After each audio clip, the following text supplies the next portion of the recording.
কৃত্রিম বুদ্ধিমত্তা বা আর্টিফিশিয়াল ইন্টেলিজেন্স, সংক্ষেপে যা এআই নামে পরিচিত, তাতে কি মানুষের কর্মহীন হয়ে পড়ার আশঙ্কা ক্রমশ বেড়েই চলেছে?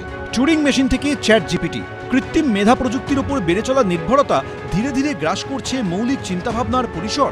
সারা বিশ্ব জুড়ে তা নিয়ে কাটাছেঁড়া চলছে। এ রাজ্যে স্বাস্থ্য পরিষেবার অন্যতম পীঠস্থানেও বিতর্কের বিষয় হিসেবে উঠে এলো কৃত্রিম বুদ্ধিমত্তা। আর্টিফিশিয়াল ইন্টেলিজেন্স আশীর্বাদ নাকি অভিশাপ? এ বিষয়ে ঝোড়ো ডিবেট হয়ে গেল কলকাতার নীলরতন সরকার মেডিকেল কলেজের অডিটোরিয়ামে।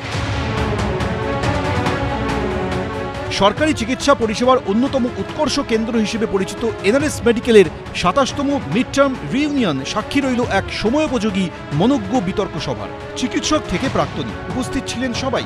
পক্ষে ৪ বক্তা, বিপক্ষে ৪ বক্তা। চিকিৎসকদের পাশাপাশি শিক্ষক, সাহিত্যিক, অভিনেতারাও এই বিতর্ক সভায় অংশ নেন। বিতর্ক সভায় সঞ্চালক ছিলেন চিকিৎসক কুণাল সরকার। সভার পক্ষে বিপক্ষে বিভিন্ন রকম মতামত উঠে আসে।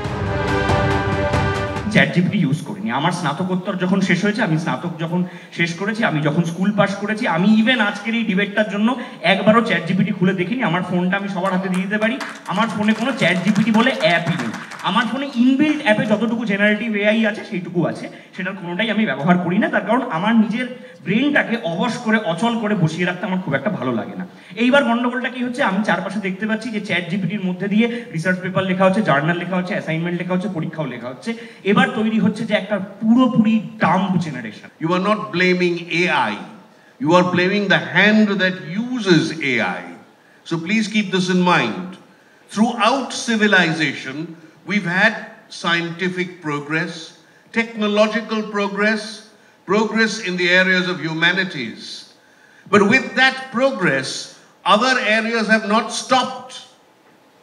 We've had 3D cinema, now we have 4D, 5D, but has theater stopped?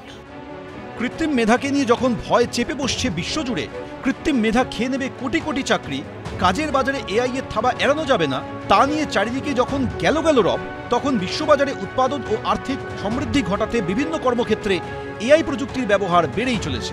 এমনও পূর্বাভাস দেওয়া হচ্ছে দ্রুত বদলে যাবে কাজের ধরন। প্রযুক্তি বিশেষজ্ঞদের একাংশ বলছেন, বিশেষ কয়েকটি ক্ষেত্রের সঙ্গে যুক্ত কর্মীদের সংকটের মুখে পড়তে হলেও কৃত্রিম বুদ্ধিমত্তা বা বিগ ডেটার চাহিদা যেভাবে বাড়ছে, তাতে নানা ক্ষেত্রে কর্মসংস্থান তৈরির সুযোগ বাড়বে।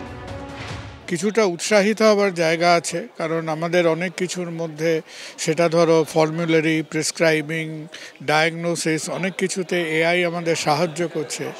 আর অন্য দিক দিয়ে আজকের ধরো অনেক কিছু জিনিসে, যেখানে ধরো প্যাথোলজি, ইমেজিং, তারপরে আমাদের ডেটা কিপিং, অনেক রকম মেডিকেল ডায়াগনস্টিক্সের মধ্যে এআই কিন্তু পুরো ব্যাপারটাকে মেকানাইজ করে ফেলছে। যে কোনো বিজ্ঞানের লোকের কাছেই বিজ্ঞানের ব্যবহারের জন্য যখন প্রশ্নটা উঠবে, তখন ব্যবহারটাই আশীর্বাদ বা অভিশাপ, এই দুটো কথাই আসবে।